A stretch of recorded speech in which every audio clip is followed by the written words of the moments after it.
Bonjour et bienvenue dans notre exploration des moments marquants de l'histoire de France. Aujourd'hui, nous plongeons dans l'une des batailles les plus influentes du Moyen-Âge, la victoire de Charles Martel à Poitiers en 732. Un événement qui a non seulement façonné le destin de l'Europe mais a aussi solidifié le rôle de Charles Martel comme un des grands leaders de l'histoire française.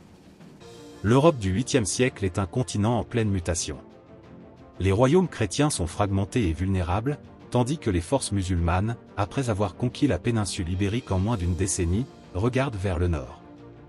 L'Espagne, sous contrôle musulman, est utilisée comme base pour des raids en Aquitaine et au-delà, créant une pression incessante sur les frontières du royaume des Francs.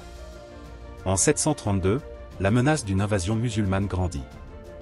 Charles Martel, le maire du palais et véritable détenteur du pouvoir des Francs, est confronté à un défi majeur. Sans roi puissant sur le trône, c'est à lui de former et de diriger une armée capable de repousser les envahisseurs.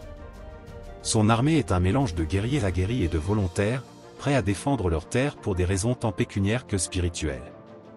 Les forces musulmanes, dirigées par le gouverneur Abd el-Rahman, sont confiantes, fortes de leur récente victoire. Pourtant, à Poitiers, elles rencontrent une résistance inattendue. Charles Martel utilise la stratégie plutôt que la simple force brute, formant ses troupes en un bloc compact qui peut à la fois défendre et attaquer efficacement.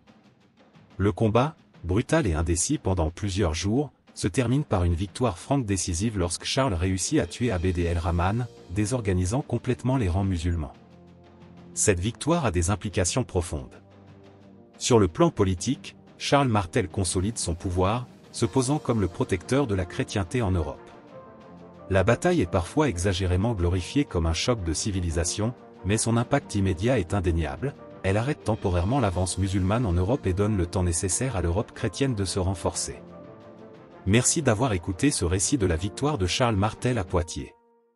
Cette bataille n'était pas seulement un affrontement militaire, mais un moment déterminant qui a aidé à dessiner les contours politiques et culturels de l'Europe.